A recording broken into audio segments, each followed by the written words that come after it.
Los rostros tensos de los hombres dentro de los vehículos reflejaban una mezcla de pánico y determinación, conscientes de que el imperio, construido sobre la violencia y el narcotráfico, estaba al borde del colapso. El aire parecía cargado con una tensión palpable, amplificada por el eco de las ametralladoras giratorias que iluminaban la penumbra con destellos intermitentes de fuego y acero. Un video filtrado capturó este momento crucial, ofreciendo un testimonio irrefutable de cómo la autoridad se cernía sobre ellos con la contundencia de un destino inevitable. En las calles de Navolato, donde los estragos del narcotráfico son casi cotidianos, este convoy representaba el último bastión de los chapitos, enfrentándose a una batalla frenética por su supervivencia. La lucha no solo era física, sino un reflejo de la fractura de un imperio que comenzaba a desmoronarse. Dentro de los vehículos, los hombres, fuertemente armados con rifles de asalto y escopetas de alto calibre, sabían que cada segundo era vital. Navegaban a toda velocidad por las calles que alguna vez dominaron, un laberinto que conocían al detalle, pero que ahora se tornaba en una trampa mortal. El helicóptero, imponente depredador aéreo, descendía lentamente, buscando objetivos, mientras el estruendo de sus hélices se fusionaba con el ulular lejano de las sirenas. Este enfrentamiento, más que un simple operativo, era un emblema de la lucha entre el crimen organizado y el Estado, una lucha que no solo se libraba con balas, sino también en los corazones y mentes de una comunidad atrapada entre el miedo y la esperanza. El rugido ensordecedor del helicóptero armado resonaba como un trueno persistente sobre las calles de Navolato, un municipio que, aunque modesto en extensión, se había convertido en un punto estratégico dentro de las operaciones del narcotráfico en Sinaloa. Aquella tarde, el cielo parecía teñido de tensión. Las nubes bajas no lograban apaciguar el calor sofocante del norte de México, pero sí añadían un peso psicológico al ambiente, una sensación de que algo monumental estaba por ocurrir. En tierra, el convoy de vehículos blindados avanzaba como un enjambre en retirada, dejando a su paso una estela de polvo y rumores que parecían confirmar lo inevitable. Los chapitos estaban siendo acorralados. Estos herederos del cártel de Sinaloa, quienes habían logrado perpetuar la hegemonía de su dinastía en un territorio históricamente disputado, ahora enfrentaban una embestida que desafiaba su legendaria invulnerabilidad. Los protagonistas del convoy, una mirada interna. Dentro de los vehículos, los ocupantes parecían ajenos al caos que generaban más allá de las ventanas blindadas. Algunos de ellos mantenían los ojos clavados en sus armas, ajustando detalles mecánicos con la precisión de quien sabe que cada segundo cuenta. Otros, en contraste, miraban frenéticamente sus teléfonos satelitales, tratando de establecer una comunicación que les permitiera reorganizarse. El jefe del convoy, identificado por su porte autoritario y una gorra que portaba el logo de una conocida marca de lujo, mantenía la calma externa, pero su mandíbula apretada delataba la presión del momento. Cada miembro de aquel grupo sabía que estaban siendo observados desde las alturas. Los helicópteros, con su tecnología avanzada, podían captar hasta el más mínimo movimiento. Sin embargo, la verdadera amenaza no era solo el helicóptero en sí, sino lo que representaba: un despliegue militar que, en esta ocasión, no parecía dispuesto a retroceder. El despliegue aéreo y terrestre, mientras tanto, desde el helicóptero Black Hawk que dominaba los cielos, los pilotos mantenían una vigilancia constante sobre el terreno.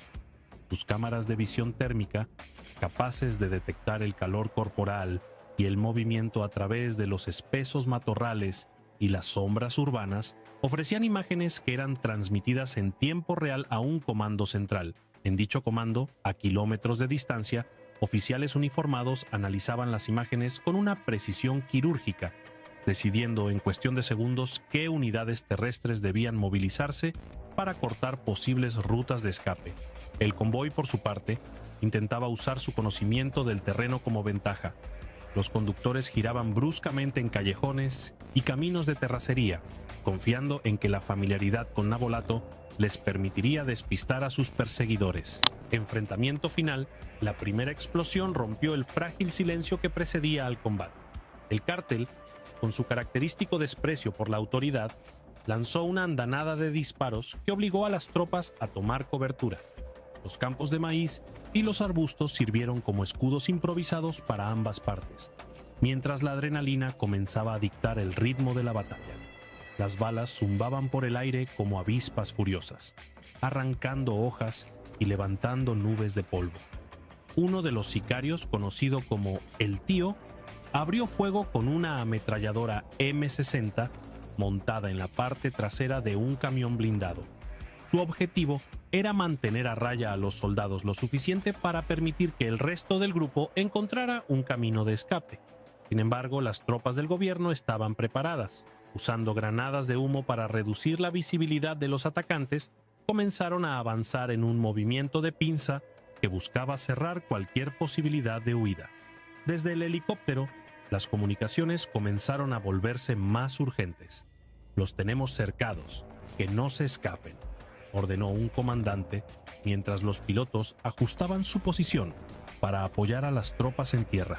En un movimiento desesperado, el Ceja ordenó a su grupo dispersarse, cada quien por su lado. «Si caemos todos juntos, se acaba», gritó, mientras él mismo corría hacia un área más densa del matorral, seguido de cerca por dos de sus hombres más leales. Un desenlace inesperado, la persecución terrestre continuó, ahora dividida en pequeños enfrentamientos aislados. Uno de los sicarios logró llegar a un escondite improvisado en una cabaña abandonada, donde trató de comunicarse con sus superiores. Sin embargo, las líneas de comunicación del cártel habían sido intervenidas desde el inicio del operativo. Cada palabra, cada coordenada transmitida, llegaba directamente a los oídos del comando militar. Mientras tanto, en otro sector, el Ceja y sus acompañantes encontraron refugio en un canal de riego parcialmente seco. Su plan era esperar a que la noche cayera para intentar escabullirse entre los campos. Pero la tecnología militar no tenía intenciones de darles esa ventaja. Los drones de reconocimiento, equipados con visión nocturna, ya comenzaban a desplegarse, iluminando las sombras con un resplandor espectral. Cuando finalmente el último miembro del convoy fue reducido, el silencio que quedó atrás era ensordecedor. El eco de los disparos se disipaba lentamente, dejando solo el susurro del viento entre los campos de maíz y el sonido lejano del helicóptero que regresaba a la base. El operativo había terminado, pero el impacto de aquella tarde resonaría durante mucho tiempo, no solo en Navolato, sino en todo México. Navolato, después de la tormenta, las calles del pueblo, desiertas durante el operativo, comenzaron a llenarse nuevamente. Los habitantes salían de sus casas, inspeccionando los daños y recogiendo los restos de balas y explosivos como si fueran souvenirs de una guerra que no era la suya. Algunos grababan videos y compartían historias, mientras otros simplemente se quedaban en silencio, contemplando las huellas de un conflicto que parecía no tener fin. El impacto en la comunidad. En Navolato, la calma que sucedió al operativo no trajo consuelo, sino una inquietud latente. Para los habitantes, cada enfrentamiento entre las Fuerzas Armadas y los cárteles era un recordatorio de su posición en medio de una guerra que no habían elegido. Las paredes de algunas casas, marcadas por los impactos de bala, y los vehículos abandonados en los caminos, eran ahora parte del paisaje cotidiano. El pequeño mercado central, que antes del operativo había sido un lugar bullicioso, permanecía en silencio. Los vendedores, todavía temerosos de un posible regreso de la violencia, mantenían sus puestos cerrados, mientras algunos habitantes murmuraban entre sí sobre lo ocurrido. «No fue la primera vez y seguro no será la última», comentó un anciano sentado en un banco improvisado frente a su casa. Los niños, que siempre encuentran formas de procesar lo incomprensible, jugaban en la plaza central, imitando lo que habían visto o escuchado, Uno fingía ser un soldado con una rama como rifle, mientras otro representaba al malo, gritando órdenes ficticias. Para ellos, el conflicto era un espectáculo extraño, casi irreal, aunque sus padres lo vivieran con angustia y miedo. El discurso oficial esa misma noche, en una conferencia de prensa transmitida desde la capital, el secretario de Seguridad presentó el operativo como un éxito rotundo.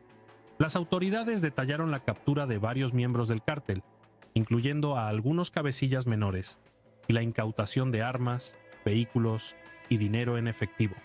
En pantalla, una mesa exhibía un arsenal de rifles de alto poder, lanzacohetes y chalecos antibalas adornados con emblemas del grupo criminal. La narrativa del día siguiente. Cuando el sol asomó entre las colinas de Navolato, los eventos de la noche anterior comenzaron a tomar forma en el imaginario colectivo. Los noticieros locales se llenaron de imágenes de vehículos calcinados, casquillos dispersos en los caminos y los testimonios de quienes habían presenciado la operación desde la seguridad de sus hogares. Fue como una película de acción, declaró un comerciante cuya tienda había permanecido cerrada todo el día. Uno no sabe si alegrarse porque atraparon a los malos o preocuparse porque esto nunca acaba. Los medios nacionales, ansiosos por cubrir un golpe contundente contra el crimen organizado, comenzaron a desmenuzar cada detalle filtrado por las autoridades. Los titulares destacaban las capturas, la cantidad de armamento asegurado y los nombres de los sicarios abatidos, pero el trasfondo era más complejo. Las imágenes de la zona, ahora un campo devastado, y los relatos de los habitantes revelaban la crudeza de un enfrentamiento que había dejado cicatrices tanto físicas como emocionales en la comunidad. El gobierno, por su parte, no perdió tiempo en atribuirse la victoria. En una conferencia de prensa, el secretario de Seguridad Pública habló con firmeza. Este operativo es un mensaje claro. No habrá refugio para quienes desafíen la ley. Estamos comprometidos a devolver la paz a las comunidades afectadas por la violencia. Sin embargo, el tono optimista del discurso no lograba ocultar las críticas que ya comenzaban a emerger. El precio de la victoria. En Navolato muchas familias despertaron con la preocupación habitual de los días posteriores a un operativo. Aunque la presencia militar traía consigo una sensación efímera de seguridad, también generaba temores entre los habitantes. Cuando ellos se van, los otros regresan, murmuró una mujer en el mercado local, refiriéndose al cártel. Y cuando lo hacen, vienen con más fuerza. Este sentimiento, compartido por muchos, hablaba de una realidad compleja. La violencia no terminaba con una captura o un decomiso. Era una red profunda que seguía ramificándose a pesar de los esfuerzos. Además, los daños materiales y psicológicos eran difíciles de ignorar. Las balas perdidas habían destrozado ventanas y los campos de cultivo que servían como sustento para varias familias estaban ahora marcados por cráteres y residuos peligrosos. En la escuela primaria local, los maestros trataban de explicar a los niños lo ocurrido, mientras algunos padres ya contemplaban mudarse a lugares más tranquilos, lejos del peligro constante. El cártel responde en las altas esferas del cártel. La noticia de la captura de El Ceja y su grupo generó una mezcla de indignación y sed de venganza. Para ellos, no se trataba solo de una pérdida estratégica, sino también de un golpe al prestigio que mantenía su hegemonía en la región. La reacción no se hizo esperar. Mensajes de intimidación comenzaron a circular en redes sociales, prometiendo represalias no solo contra las autoridades, sino también contra cualquier habitante que colaborara con ellas. Los líderes restantes comenzaron a reorganizarse, reasignando territorios y estableciendo nuevas estrategias para evitar futuros operativos similares. Los sicarios que lograron escapar del enfrentamiento fueron integrados a otros grupos, mientras que la jerarquía del cártel se mantuvo firme en enviar un mensaje claro: su dominio no sería fácilmente socavado. Las tensiones políticas. A nivel político, el operativo también desató una serie de consecuencias. Los detractores del gobierno aprovecharon la oportunidad para criticar el enfoque militarizado de la estrategia de seguridad, señalando que, aunque exitoso en términos tácticos, seguía dejando de lado las raíces del problema: la pobreza, la falta de oportunidades y la corrupción que permitía la proliferación del crimen organizado. Organizaciones civiles comenzaron a exigir mayor transparencia en el manejo de los operativos, así como políticas de apoyo a las comunidades afectadas por la violencia. No podemos seguir celebrando operativos como si fueran la solución final, declaró un activista en un foro público. Cada captura es importante, pero la verdadera victoria será cuando estas comunidades ya no tengan que vivir con miedo. El legado del enfrentamiento. En Navolato, las historias del enfrentamiento comenzaron a mezclarse con rumores y leyendas. Algunos hablaban de un sicario que logró escapar, ocultándose en las montañas cercanas, mientras otros aseguraban haber visto drones sobrevolando la zona días después del operativo, buscando a los pocos que habían huido. Para los habitantes, el enfrentamiento se convirtió en un recordatorio de la fragilidad de su cotidianidad, una vida marcada por la incertidumbre y la violencia intermitente. A pesar de todo, la gente intentaba seguir adelante. Los agricultores regresaron a sus campos, los niños a sus escuelas y los comerciantes a sus puestos. Sin embargo, el peso de lo ocurrido seguía presente. Cada paso en el campo, cada mirada al cielo, recordaba la fragilidad de la calma en una región atrapada entre el fuego cruzado de dos fuerzas que parecían irreconciliables. El día que Navolato ardió, una historia de sangre y poder. Imaginen esto, una tranquila tarde en el corazón de Navolato que se transforma en un campo de batalla. Helicópteros surcando el cielo, ráfagas que iluminan la noche, y el eco de explosiones que marcan el enfrentamiento entre las fuerzas del orden y uno de los cárteles más peligrosos de México. El resultado, un golpe contundente para el crimen organizado, pero ¿a qué costo?